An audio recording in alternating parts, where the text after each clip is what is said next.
Hari ini merupakan hari doa puasa kita yang pertama ya. Sekali lagi, gereja kita GSPDI Philadelphia Jombang mulai tanggal 6 Maret hari ini ya sampai dengan 14 April 2023 gereja kita kembali akan masuk pada doa puasa raya selama 40 hari.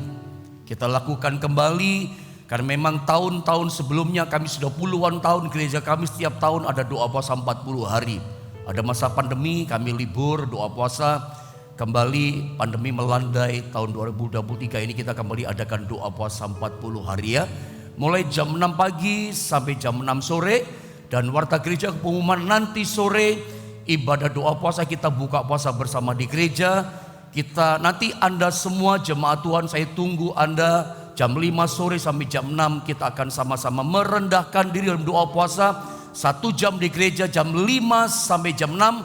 Jam 6-nya kita keluarga besar jemaat yang ada kita akan sama-sama berbuka puasa bersama ya.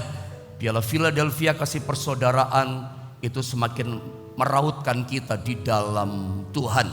Puji Tuhan. Bahkan Anda jemaat Tuhan online, Anda nanti juga bisa mengikuti doa puasa ini dengan pokok-pokok doa yang ada. Nanti pun ditampilkan. Akan disiarkan secara live streaming dalam YouTube maupun akun Facebook jam 5 sampai jam 6. Saya pun nanti ada renungan singkat tentang doa dan puasa dan seterusnya. Ya mungkin 10 menit 15 menit kita banyak doa dan menyembah saudara ya. Bahkan pujian kita bagi Tuhan. Jadi Anda yang doa puasa di rumah, Anda bisa ikut doa puasa nanti pada waktu mau buka puasa bersama dengan kami karena tempat Anda berjauhan. Tapi tentu saya rindu Anda yang tergembala dengan saya, Anda pun bisa ikut doa puasa bareng-bareng dengan kami.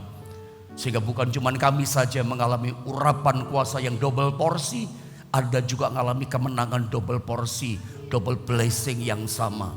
Itu kerinduan doa harapan saya. Nah pagi ini saya kembali membekali Anda persiapan doa puasa hari ini. Apa yang saya sampaikan pagi ini kelanjutan daripada apa yang saya sampaikan pada hari Sabtu kemarin ya, tentang hal berdoa berpuasa terambil dalam Daniel pasal 9 ayat yang ketiga. Kita belajar tentang doa dan puasa yang dilakukan oleh Daniel. Saudara ya, Daniel pasal 9 ayatnya yang ketiga. Ayo Bapak Ibu Saudara kita akan sama-sama baca ayat ini bersama-sama dengan keras. Daniel pasal 9 ayatnya yang ketiga. 1, 2, dan 3. Lalu aku mengarahkan mukaku kepada Tuhan Allah untuk berdoa dan bermohon sambil berpuasa dan mengenakan kain kabung serta abu. Hal pertama yang saya coba bagikan sama saudara, langsung saja lihat PowerPoint gambar yang pertama. Saudara, ketika kita berpuasa di dalam Tuhan, saya ulang ya kalimatnya begini. Ketika Anda dan saya niatan pagi ini kita berpuasa di dalam Tuhan, puasanya karena Tuhan. Puasanya di dalam Tuhan gitu ya. Puasa yang kita kerjakan di dalam Tuhan ternyata itu adalah kebalikan dari yang dilakukan oleh Hawa. Puasa yang kita kerjakan itu kebalikan daripada dosa. Tahukah Anda kenapa Adam dan Hawa itu jatuh dalam dosa? Karena mereka itu makan sesuatu yang dilarang oleh Tuhan. Itu buah pengetahuan baik dan jahat. Jangan dimakan, jatuhlah mereka dalam dosa. Tetapi berpuasa itu justru di mana kita itu boleh makan sebetulnya, diizinkan Tuhan makan, tapi kita menolak, tidak mau makan. Coba kita baca dulu ya, Kejadian pasal 2 ayat 16 sampai 17. Ya, saya baca ya. Ini peristiwanya. Kenapa manusia pertama jatuh dalam dosa? Mereka melakukan dosa gitu. Saya baca ya. Lalu dikatakan Tuhan Allah memberi perintah ini kepada manusia. Apa perintahnya? Semua pohon dalam taman ini, di Taman Eden, boleh kau makan buahnya dengan bebas. Bebas kamu makan, diizinkan Tuhan. Makan ini semuanya. Dengarkan penjelasan saya. Manusia pertama di Taman Eden dibebaskan, diizinkan. Ini pohon buah-buah dalam taman, makan semuanya, diperbolehkan, diizinkan, bebas kamu makan. Tapi lihat ayat 17.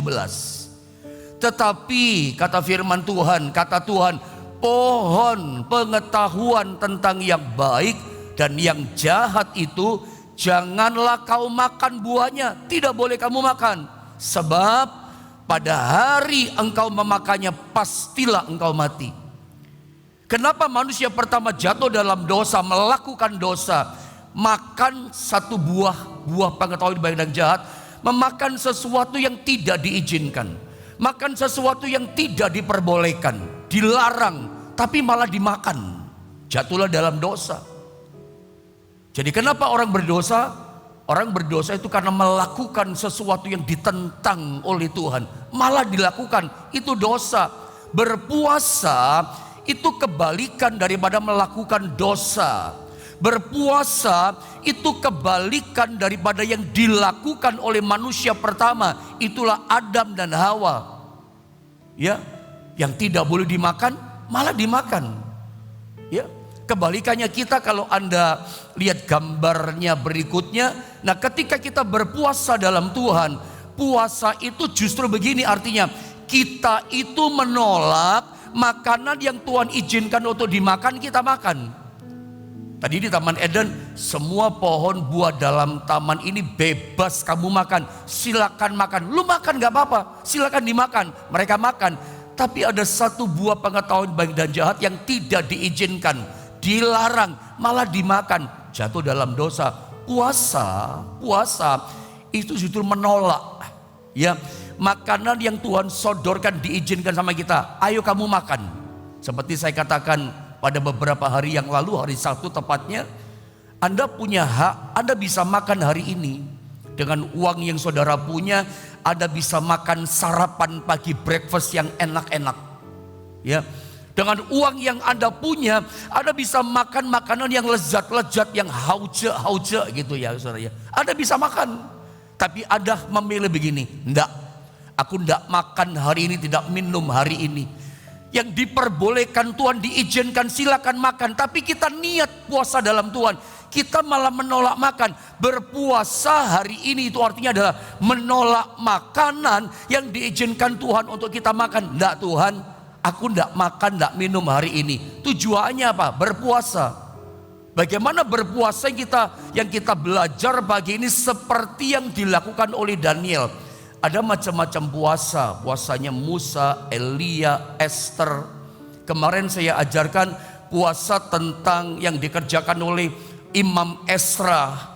Mereka berpuasa karena mereka tidak berdaya, tidak sanggup melakukan sesuatu, berjalan 40 hari dari Babel menuju ke Yerusalem, tanah perjanjian. Banyak tantangan yang berat. Mereka tahu mereka gak bisa nyampe ke tanah perjanjian melalui daerah-daerah suku bangsa yang berbahaya, perampok yang jahat, bawa harta yang banyak, gak berdaya. Dalam ketidakberdayaan mereka berpuasa dan macam-macam. Sekarang saya tunjukkan puasa yang dilakukan Daniel. Seperti apa puasa yang diajarkan firman lewat kitab Daniel. Saya baca ulang sekali lagi, tolong Anda perhatikan. Mari kita mulai masuk tentang puasa yang dilakukan Daniel. Puasa secara rohaninya ya. Lihat. Lalu dikatakan aku, yaitu Daniel. Kalau pagi ini aku adalah saya dan saudara. Ini puasa yang kita lakukan. Mengarahkan mukaku kepada Tuhan Allah. Untuk apa? Untuk berdoa dan bermohon sambil berpuasa dan mengenakan kain kabung serta abu. Terjemahan bahasa Inggris lebih lebih tajam, lebih enak saya ngomongnya, menjelaskannya maksudnya. Terjemahan bahasa Inggris King James Version disalin dengan kata begini, and I set my face unto the Lord God. Jadi Daniel itu sengaja men-setting dirinya, ya. I set my face, dia setting wajahnya, mukanya, dikatakan apa? Unto the Lord, memandang kepada Tuhan. Disetting memang diarahkannya kepada Tuhan. Makanya dia berpuasa. Berpuasanya memang mengarahkan dirinya, memandangnya kepada Tuhan. Disetting dalam doa dan permohonan. Ini puasanya Daniel. Puasa itu bukan sekedar tidak makan, tidak minum. Kalau Anda mendapatkan pahala, Anda mendapatkan jawaban doa mujizat yang besar dan luar biasa. Sakitmu disembuhkan, engkau dipulihkan Tuhan. Seperti Ezra, mereka dengan rombongan bisa nyampe ke tanah perjanjian, bawa berkat hampir 60 triliun mereka bawa untuk membangun bait Allah. Kalau bisa nyampe, itu bukan sekedar karena mereka tidak makan, tidak minum. Mereka pun memandang wajah Tuhan. Doa puasa, doa, makanya doa puasa. Ada macam-macam doa. Salah satunya doa puasa. Doa puasa, puasa ini bagian daripada doa. Pokoknya doa ditambah puasa. Puasa itu bagian doa. Ada doa disertai nasar. Nasar ini bagian dari doa. Doanya gak boleh lepas. Doa semalam suntuk, malam-malam sampai pagi doa. Ini bagian daripada doa. Bukan cuma semalam-malaman melek matanya atau ngapain gak tidur, tapi doa. Doanya gak boleh lepas. Doa semalam-malaman. Doa disertai dengan bernasar. Doa apa lagi ya? Doa puasa. Kalau Anda cuma puasa tok, gak makan, gak minum, itu bukan doa puasa. Puasa harus disertai dengan doa. Kita setting memang sengaja mau berdoa dan memohon kepada Allah. Ya, kita setting mengarahkan muka kita memang mau memandang kepada Tuhan gitu. Setting. Saya baca chatting yang masuk dari jemaat online, kalau nggak salah dari Ibu Meva Panggabean. Mungkin dari mana ya, kayak dari Medan kayak Panggabean, Ibu Panggabean ya. Ibu Meva mengatakan, "Pak, saya ingin doa puasa hari ini. Tapi bagaimana saya nggak bisa doa? Sepanjang hari doa puasa dari pagi mungkin sampai buka, kerja terus. Bagaimana bisa doa?" Kita itu doa bisa dalam roh ya. Kita bisa doa 24 jam. Walaupun kita gak tutup mata, tapi dalam hati pun lagi driver, lagi duduk, lagi kerja, kita bisa berkata, "Tuhan, terima kasih buat hari ini." Mungkin dalam hati, connect roh kita dengan Tuhan. Bahkan kita bisa berdoa dalam hati kita, tetap bisa menyembah Tuhan kok mengerjakan sesuatu. Artinya gini loh, secara roh kita terkonek dengan Dia. Saya bisa memaklumi, jangan jadi halangan karena urusan kerja yang padat, lalu Anda tidak punya waktu berdoa. Bukan berarti Anda gak ada bisa berdoa. Kita bisa berdoa kapanpun, lagi duduk saja kita bisa connect berdoa sama Tuhan kok. Saya lagi perjalanan bisa berdoa. Saya lagi mengerjakan sesuatu bisa terkonek dengan Tuhan gitu. Tapi tentu saja ada yang punya kesempatan waktu ya 15 menit kah, 1 jam kah, masuklah dalam doa. Baca firman atau mengingat-ingat sesuatu perkataan Tuhan. Mesti ada. Memang sengaja setting gitu. Seperti gini ya, kalau terjemahan mengatakan I set my face unto the Lord God. Memang di setting wajah kita memang mengarahkan dalam doa, permohonan kita memandang kepada Tuhan. Itu kayak gini gambaran saya, mobil-mobil zaman sekarang itu canggih ya. Saking canggihnya sampai bisa disetting tuh mobil yang modern, yang keluaran terbaru. Ya, mau berjalan kemana dari Jombang gereja kami Jalan Buya Hamka nomor 5, tinggal disetting, pencet knopnya, tek, berangkat dari sini. Google Map-nya ya. Nanti misalnya saya mau ke Surabaya, jalan apa? Misalnya mau ke Tunjungan Plaza, tinggal di setting tek tek tek tek cepet lagi. Itu bisa autopilot tanpa di setir lagi, tanpa digas pedal gas, jalan sendiri. Setting lagi kecepatannya 60 km atau 80 km per jam maksimal. Mobil sekarang bisa menyesuaikan loh sesuai setting. Nanti belok dia bisa belok sendiri. Di depan ada mobil, dia bisa ngerem, memperlambat sendiri. Coba, saya pernah naik mobil dengan teman saya diantar ke bandara seperti itu. Saya juga pikir-pikir, aduh, semuanya bisa dikendalikan seperti ini ya. Waktunya belok, dia belok. Nanti ada mobil di depan, kecepatannya berkurang sendiri tanpa mencet pedal di kaki, pedal gas. Itu disetting, kecepatannya disetting, tujuannya disetting, tahu-tahu nyampe tujuan. Ini cuman contoh. Sama dengan ada style televisi sekarang. Televisi sekarang itu ada istilah apa ya? Smart TV ya. TV sekarang TV pinter. TV diciptakan TV pinter, makanya smart TV. Anda bisa pilih TV mana, channel mana yang Anda mau pilih tonton. Iya kan? Saluran mana yang Anda mau tonton, televisi swasta mana yang Anda mau lihat, tinggal pilih salurannya. Anda tinggal pencet saja Anda mau pilih mana. Hiburan-hiburan atau siaran rohani, tinggal pilih. Tujuan Anda kemana, di setting. Settingnya apa? Sama dengan puasa kita hari ini. Bukan sekedar tidak makan dan tidak minum. Puasa yang diajarkan dalam kitab Daniel, kita tidak makan, tidak minum dalam puasa. Tujuannya adalah berdoa, bermohon kepada Allah. Setting pandangan kita itu kepada Tuhan lewat doa puasa. Jadi kita berdoa puasa memang sengaja setting tubuh kita, setting wajah, iman, pandangan kita memandang kepada Tuhan. Biasanya kita sepanjang hari lepas hari hanya memandang kepada kesenangan dunia. Sorry saya katakan, ya. Selama ini mungkin kita settingnya, pandangan kita hanya kepada kesenangan dunia. Hanya memandang kepada keindahan dunia. Settingnya, pandangan kita hanya tertuju kepada semakin melambung tingginya harga-harga barang. Kita khawatir, kok makin mahal sih, kok makin mahal sih. Itu aja yang kita setting wajah kita memandangnya. Atau kita memandang kepada pencobaan, ujian yang kita hadapi. Ada kan kadang-kala anak Tuhan, kok gak bisa memandang kepada Tuhan, gak bisa fokus memandang Tuhan kita besar dan luar biasa. Fokusnya memandang wajahnya, imannya hanya kepada apa? Kepada ujian, pencobaan, ujian, kesulitan, penderitaan, sengsara yang dihadapi, atau sakit penyakit dihadapi. Gak bisa fokus memandang Tuhan. Kita setting diri kita hari ini lewat doa dan puasa. Untuk apa? Untuk memandang Tuhan. Ya, I set my face unto the Lord God. Memandang kepada Dia. Puasa kita itu memang karena Tuhan, untuk Tuhan. Settingnya memang sengaja. Ini kan perintah Tuhan.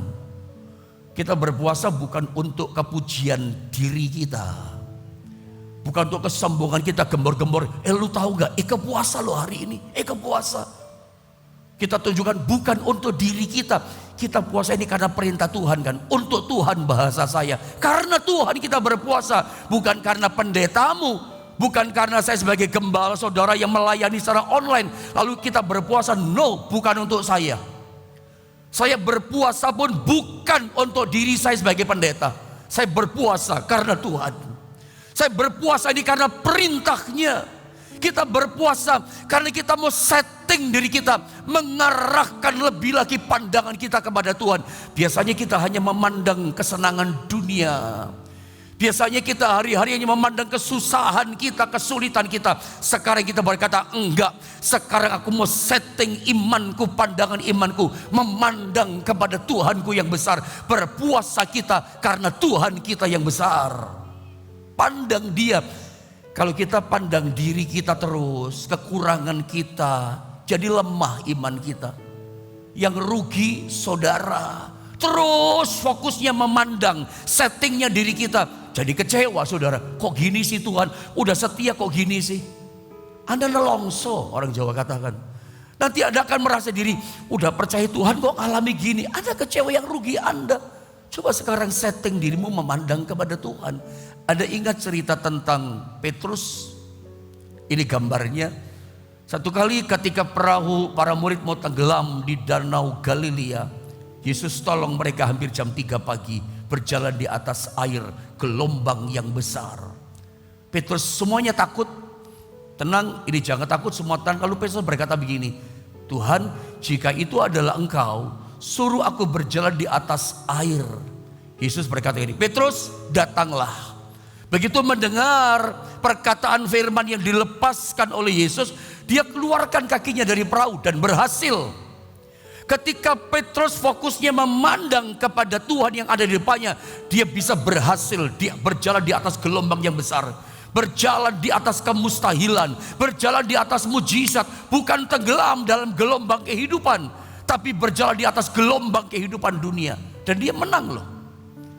Menang atas gravitasi bumi. Dia bisa berjalan di atas air. Tetapi saya baca ayat ini, ketika dia merasa tiupan angin keras. Saya baca deh Matius 14 supaya jelas dari ayat firman Allah dihidupkan lewat kata-kata ini. Ayat 30-31 dikatakan begini firman Allah. Tetapi ketika dirasanya tiupan angin, merasa tiupan angin, keras, bunyinya keras saudara ya. Takutlah ia dan mulai tenggelam, lalu berteriak, Tuhan tolonglah aku. Segera Yesus mengulurkan tangannya memegang dia dan berkata, hai orang yang kurang percaya, mengapa engkau bimbang? Ketika dirasa, hati-hati dengan perasaan kita.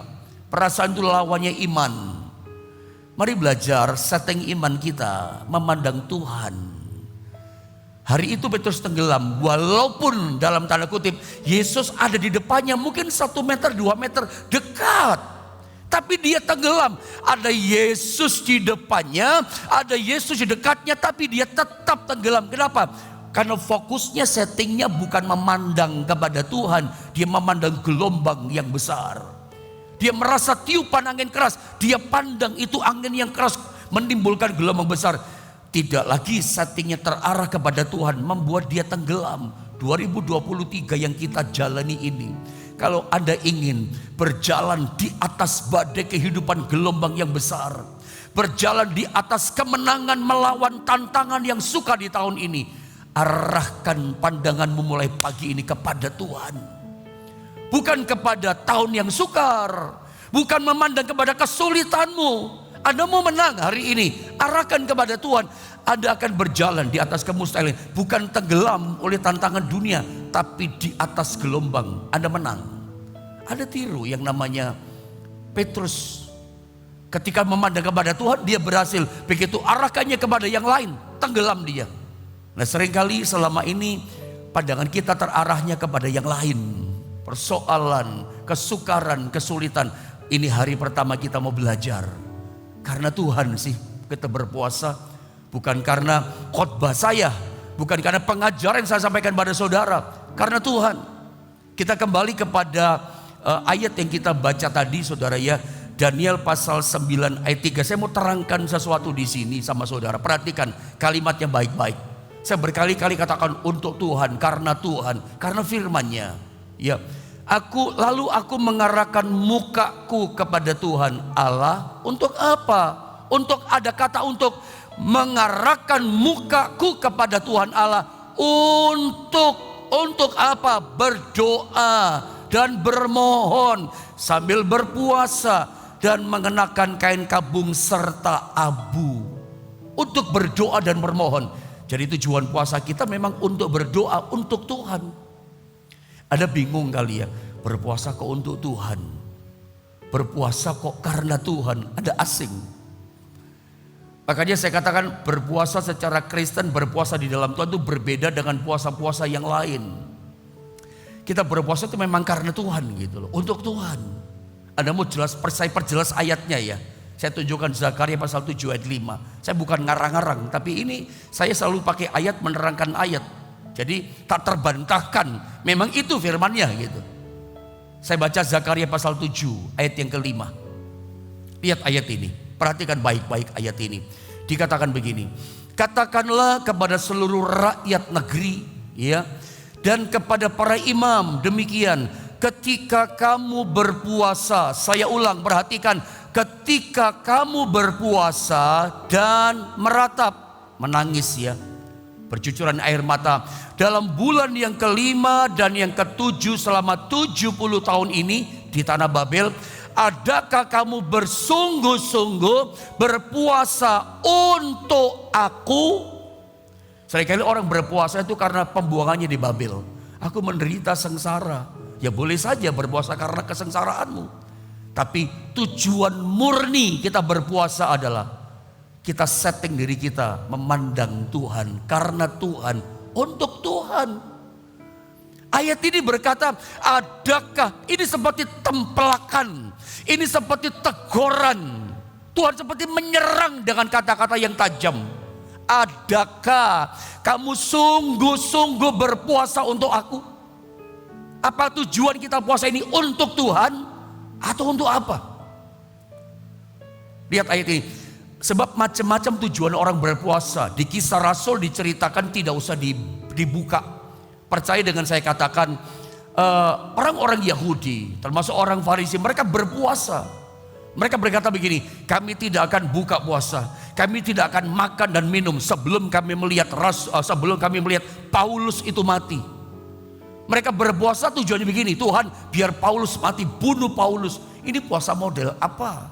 Puasa dengan niatan kebencian, macam-macam tujuan puasa. Bukan untuk itu loh saudara ya.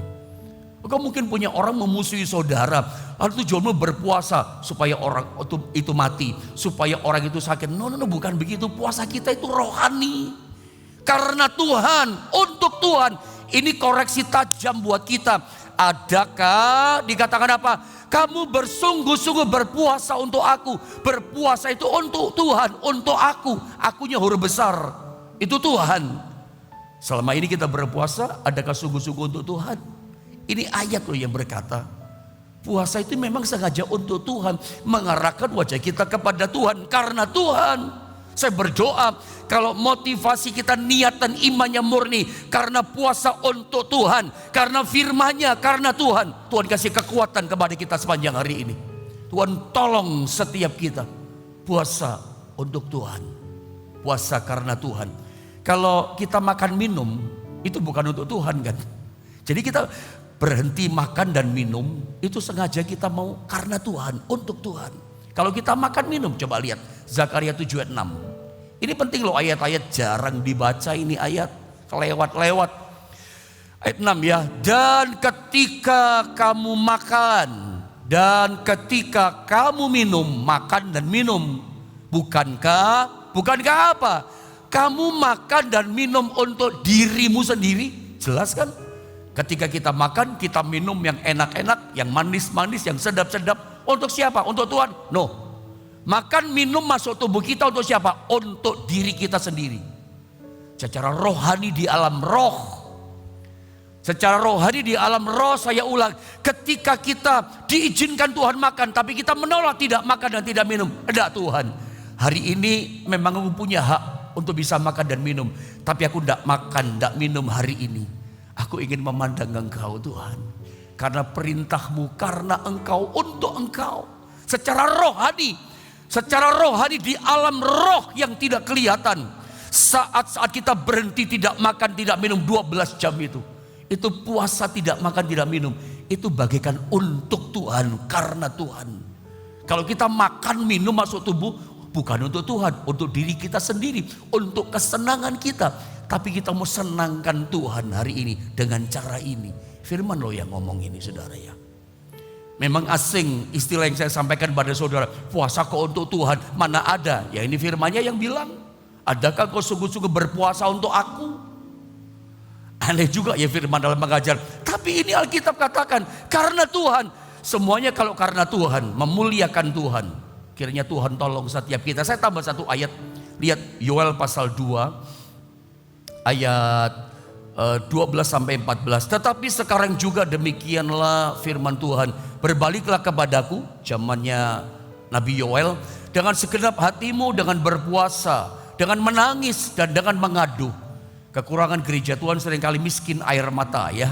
Gak pernah mengalami lawatan Tuhan. Lihat pada waktu itu ayat 12 situasinya Israel terpuruk, miskin, bangkrut, gagal panen, gak ada yang dimakan.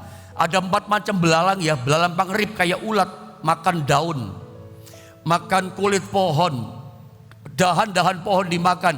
Lalu belalang apa namanya itu? Pelompat, itu makan buah, belalang pindahan, ya itu makan batang-batangnya. Lalu belalang apa itu namanya? Pelahap, itu makan akar pohon, habis semua. Buah dimakan, daun dimakan, dahan, kulit, batang pohon, akar dimakan, habis semuanya. Dari gandum, buah anggur, buah zaitun, buah ara, semua tidak ada yang dimakan. Gagal panen total. Satupun buah atau gandum gak bisa dimakan. Miskin, menderita. Yoel katakan kembali kepada Tuhan, berpuasa. Apa yang terjadi? Koyakkanlah hatimu dan janganlah pakaianmu.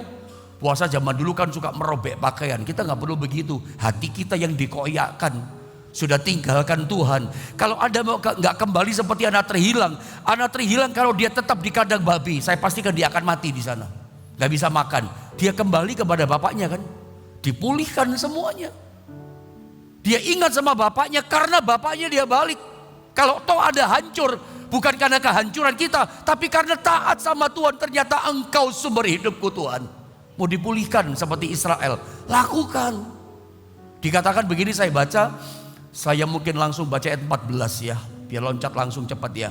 Siapa tahu mungkin ia mau berbalik dan menyesal dan ditinggalkannya berkat. Puasa itu bisa terjadi begini, kalau karena Tuhan, fokusnya karena Tuhan, dia bisa berikan berkat sama kita, menjadi korban sajian, korban curahan bagi Tuhan Allahmu. Saya gak sempat catat, coba langsung lompat ayat 16 boleh multimedia, ayat 16 sampai 19 ya. Kumpulkanlah bangsa ini, ketika mereka hancur, Yoel berkata begini sang nabi, kumpulkan bangsa ini, kuduskanlah jemaat. Doa puasanya kolektif seperti di gereja hari ini jam 5 nanti sampai jam 6.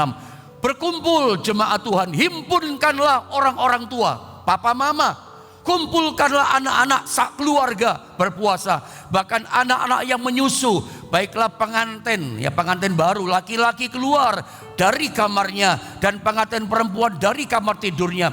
Ini puasa, kehancuran terjadi, tapi mereka berbalik sama Tuhan. Caranya bagaimana? Seluruh keluarga berpuasa.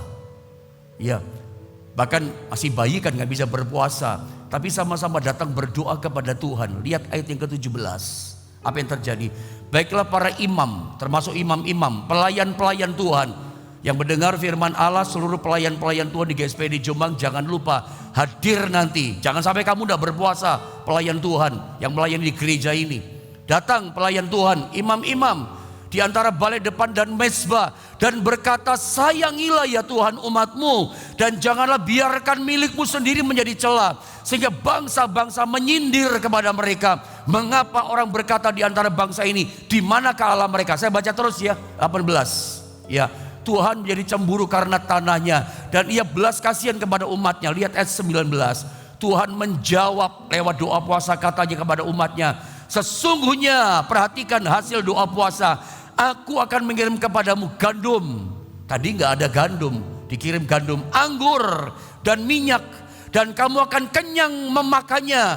Aku tidak akan menyerahkan kamu lagi menjadi celah di antara bangsa-bangsa. Sekali lagi ayat 20. Ayat 20 dikatakan apa? Yang datang dari utara akan kau jauhkan, dan seterusnya. Anda baca sampai di rumah, tidak berhemat lagi. Dikirimkan hujan, dikirimkan panen, gandum, anggur limpah, sampai makan kenyang, tidak kekurangan lagi. Artinya apa? Dipulihkan Israel. Kapan dipulihkan? Ketika hari itu mereka setting diri kita, bukan memandang kegagalan, bukan memandang gini, aku udah dosa, udah salah, cuman menyesali dosa, sudah membelakangi Allah. Enggak, mereka setting sekarang, kita mesti bangkit. Sekarang memandang muka kita kepada Tuhan, cari Tuhan, datang di rumah Allah, sak keluarga mereka semua datang. Akibatnya apa? Tuhan kirimkan hujan, Tuhan kirimkan gandum, panen, anggur, buah ara limpah adanya, dipulihkan oleh Tuhan. Saya berdoa pemulihan rohani jasmani terjadi sama saudara. Setting mulai hari ini, jadi puasa kita itu jelas saudara ya, mengarahkan pandangan kita kepada Tuhan. Pertanyaan saudara yang bertanya tadi, ya meskipun ada kerja tetap bisa mengarahkan pandanganmu pada Tuhan. Engkau hanya berkata terima kasih Tuhan. Engkau berkata berbisik saja, makasih Tuhan, aku bersyukur Engkau baik atas kekuatanmu. Itu memandang kepada Tuhan loh. Karena alasan bekerja, engkau gak bisa datang ke gereja, gak bisa ikut ibadah online kami. Engkau bisa dimanapun berada. Tapi kalau engkau bisa berdoa di rumah saudara online bersama kami jam 5 sampai jam 6, 1 jam. Kita nanti akan berdoa, dan saya juga akan berdoa buat saudara lewat doa puasa. 40 hari, nanti kalau gak sore ya siang diumumkan setiap doa pagi ini. Selama 7 hari ke depan, Senin sampai Sabtu, kita akan doanya jam 5 sampai jam 6. Saya percaya dengan doa puasa ini, ketika doa dilepaskan, engkau dipulihkan Tuhan. Kau yang sakit-sakit disembuhkan oleh Tuhan. Doakan ibadah online ini lewat doa puasa mengalirkan mujizat dan berkat yang luar biasa. Nomor 1, setting wajah kita hanya memandang kepada Tuhan.